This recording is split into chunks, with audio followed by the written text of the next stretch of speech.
Bonjour les enchanteurs, bienvenue sur ma chaîne Inspiration Enchantée. Je vais procéder à la guidance du 17 au 23 août. Alors n'hésitez pas à partager, liker mes vidéos, à vous abonner à ma chaîne. Vous êtes de plus en plus nombreux à le faire.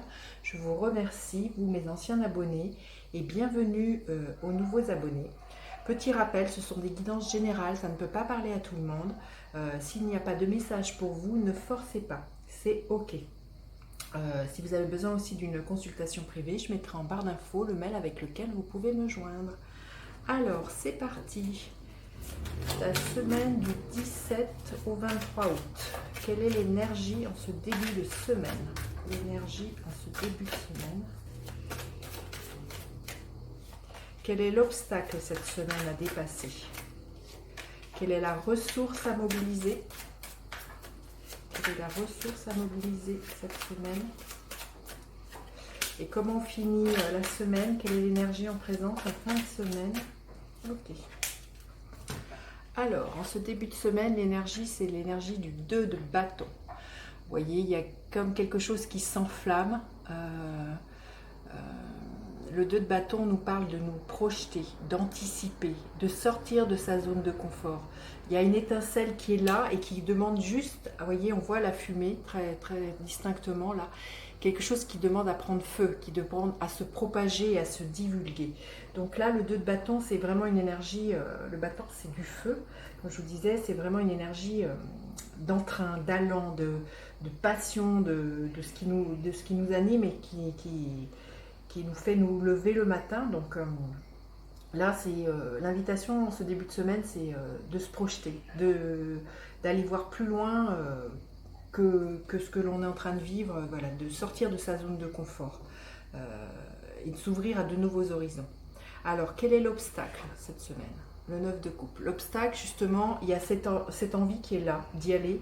Et l'obstacle, c'est qu'on pourrait douter que nos vœux se réalisent. Le 9 de coupe, ça nous parle toujours d'un vœu qui se réalise.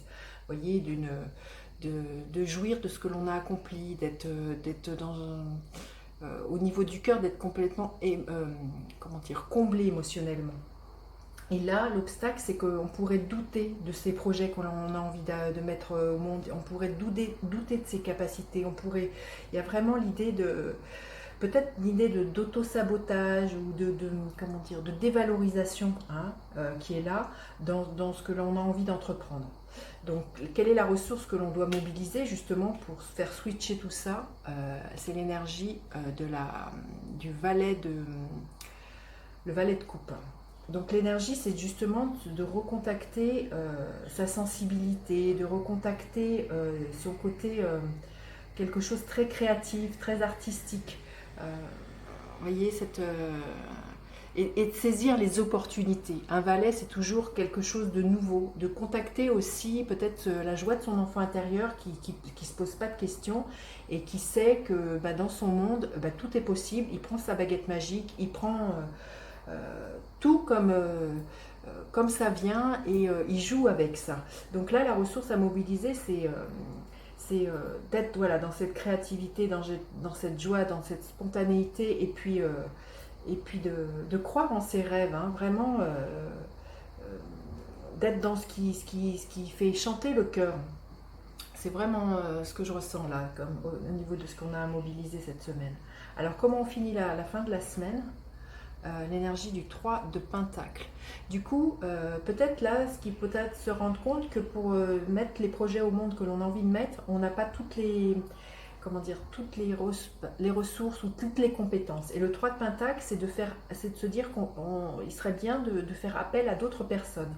Le 3 de Pentacle nous parle de la collaboration. Vous voyez, ces fourmis, c'est qu'elles savent, c'est qu'ensemble, elles sont plus fortes. Donc peut-être se rendre compte que les projets dont on a envie de mettre voilà, à exécution, ça demande les compétences des uns et des autres, qu'on n'a pas tout, dans sa sacoche pour pouvoir les matérialiser. Et il y a l'idée de tisser sa toile, mais tisser sa toile dans un monde de collaboration avec le 3 de Pentacle. Et les Pentacles, c'est de la terre, c'est de se dire aussi que c'est quelque chose, que ces projets peuvent voir le jour et puis être pérenne dans le temps. Vous voyez, il y a vraiment ça, c'est de faire appel, je pense, à son cercle amical, oui, à d'autres personnes qui ont le même élan que vous de construire ce projet ou de construire quelque chose, hein. Donc c'est vraiment faire appel à sa communauté, faire appel aux compétences de tout à chacun, des valeurs de chacun, et aussi de ne pas douter de sa propre valeur, mais se dire que seul on est invisible et qu'à plusieurs on est invincible. C'est vraiment ça que je vois dans cette progression de cette semaine. Alors, un petit conseil supplémentaire, pour cette semaine, celle-ci. Et quel est le gardien de la lumière? Quel est le gardien de la lumière pour nous accompagner cette semaine? Hop là! Les cartes ont volé, elles sont à l'envers en plus. Alors, le gardien de la lumière, voilà. Celle-ci. Alors, le conseil. Fondation solide, bah, c'est exactement l'énergie du 3 de Pentacle. Vous voyez, cette construction d'être ensemble. Il y a l'idée qu'ensemble, voilà, c'est de construire quelque chose qui va durer, sur lequel on va pouvoir s'appuyer, qui va pouvoir nous emmener loin aussi. Quand je vous disais que c'est quelque chose, le 3 de Pentacle, les Pentacles, c'est ce qui nous... c'est quelque chose qui est pérenne dans le temps. Donc voilà, en construisant les uns avec les autres, en étant dans ce soutien-là, les fondations vont être solides, ça va permettre Oui, vous voyez, cette femme, elle voit très très loin, ça permet de nous emmener loin, loin, loin, loin. Quel est le gardien de la lumière? El Moria, présence naissante. L'univers est avec vous, portez une cape de protection et d'amour. Waouh, c'est magnifique, hein. Écoutez, vous me direz comment ça résonne. J'ai toujours plaisir à vous lire. Et puis n'hésitez pas à partager, liker mes vidéos, à vous abonner à ma chaîne. Je vous dis à bientôt pour d'autres guidances. Bye bye les enchanteurs.